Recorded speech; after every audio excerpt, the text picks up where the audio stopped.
I'm Braydon I grew up in McClellan's Brook, close to Thorburn. I had a really good childhood. I grew up going to church, and my parents were both Christian, and I had a really good life growing up with good parents and good support, and just a really happy life growing up. Going to the youth group, and I participated a lot, went to all the activities. All through my junior high years, I was very active in the church itself, and even like letting people know that I'm Christian outside of the church. But then when I was in junior high, and then I switched over to high school, and I wanted to fit in more, I guess you could say.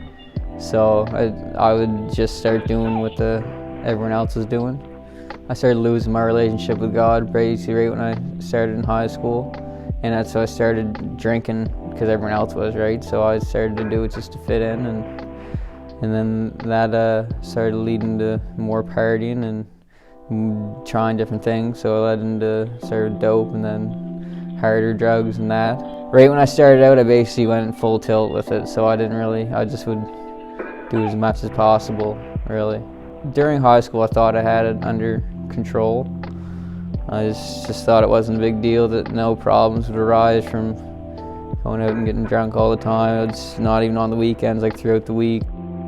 I just basically lost my whole relationship with God and the church, and I basically started following the crowd. For my parents, I feel bad for what I had to put them through.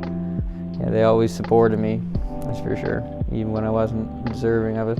In the church too, the church was very supportive, and even when I've done some pretty stupid things in the church, they still forgave me and let me still come and whatnot. Well, I started realizing about my grade 11 summer that I was getting out of hand, mainly with the drugs then, but you don't keep track of it when it's escalating, right? You just think it's no big deal until you're at the point where you're like, holy crap, how did I get here?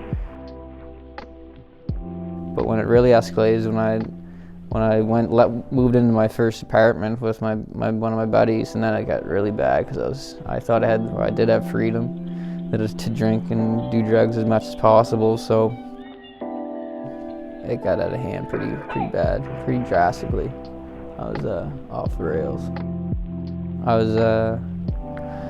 was on my bedroom floor, like crying or weeping or whatever you want to say, because I didn't know how I got to where I was, and yeah, I was just in a rough spot, crying, and not sober in any means at the time, but I heard this loud voice that said, "Run, come home, run," and like I knew it was God, because like I had the experience, or like I grew up in the church, right? So I knew that's what it was, because it was loud, like in my head. It was just like definitely him. And then a minute later, my brother was texting me, and it was like 2 or 3 in the morning. So I told him what was going on, and he came, picked me up, I moved myself home.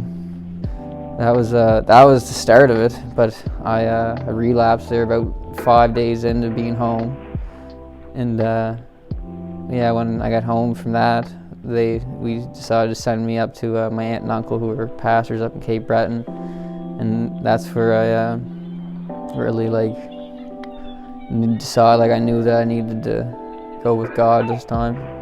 They would talk to me because they're both pastors, like I just said, so they would talk to me about God and try to help me use it in my day-to-day life. And then, so I left there and went up to Halifax, and I just started doing it with God, doing my best, praying and just saying, "Help me," whatnot. And right when I got up to Halifax, I went to deposit money for my father, and it was like $1,200 in the thing. And I got up to the teller, and it wasn't there. The bank teller said, "Where's the money at?" And I said, "It should be there," but no, $1,200 gone. And so that's when I was like, if you're real, because I was still not sure, because I lost my relationship with God throughout the whole 5-year extravaganza of me just running away from him. But yeah, so I said, if you're real, just make that money appear. And a week and a half later, someone returned it to the police station. I think he'd waited a week and a half just to prove his point that I'm real. But it was a long process. Like I was slipping back into it, and I would get back into the going with God, and then I'd start slipping back a little bit. And when I found out I was having a daughter, it was basically a shoo-in that I'm not going to go back to that lifestyle. To stay away from it is you got to change your friends by far. My dad always told me is you are who your friends are, and that's what it was. Like I didn't want to give up my friends because they're my friends, right? And I still do miss them quite a bit, but like it's just, if I was going to keep hanging out with them, I wasn't going to change. Another thing is if you're in the process of trying to quit something or whatever, what really helped me was deleting all my social media, just basically going MIA off the grid, because that's a huge like influencer, especially like the ones like Snapchat, where you're seeing it right then and there. You're like, oh, I'm missing out on it. You're not missing out on nothing. You're just the same thing. Instead of focusing on like, oh, I blew it and get back into it, you focus on how far you've come from where you were. So that's one thing that helps me quite a bit. Honestly, I just thank God for many things. Like I'll be doing something, I just thank Him for just saving my life, really, from where I was going. Thank Him for my family and my fiance and my daughter that He brought to me, and just all those things, and that just kills all the temptations that come my way. My past is always comes and tries to haunt me, but that's was something my Aunt Alice told me. She's like, that's Satan's biggest game, is to throw your past in your face, but your past doesn't define the person that you are. So that's another thing that helps me spiritually. When I start thinking really negative in my head, I just say that's not, my past doesn't define the person that I am. Yeah, just definitely choose your friends wisely, because you are who your friends are, and sometimes being the person that's the most popular or whatever really isn't worth it once you are that person. You gotta look at the price you gotta pay to become that person, and you want to look at how you're gonna be viewed by other people, because like my reputation is out the window, and it's sadly gonna take a long time for me to build it back. So my dad always told me it takes seconds to ruin your reputation, years to build it back, and that's the truth by far.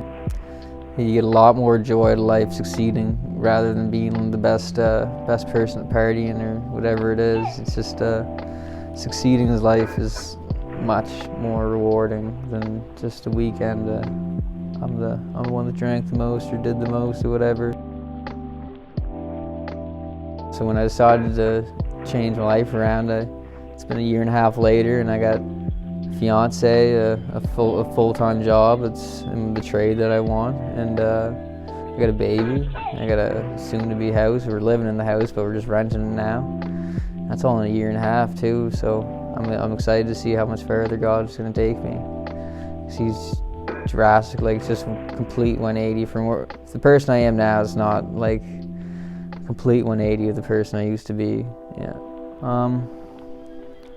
For the near future, I just want to keep growing my relationship with God and bring people to know Him too as well. That's basically my main goals. Always just to bring as many people as possible to know God. I want to be more knowledgeable when it comes to speaking the word of God to people. That's what my near future is, just to keep just using it. Using what I read in the Bible and using it in the real world instead of just in my own head. Well, someday I would like to help people, so I would like to maybe, I don't know if the pastor would be the option, but it might be, but like I always had the feeling that I wanted to help people in certain ways when it came to God.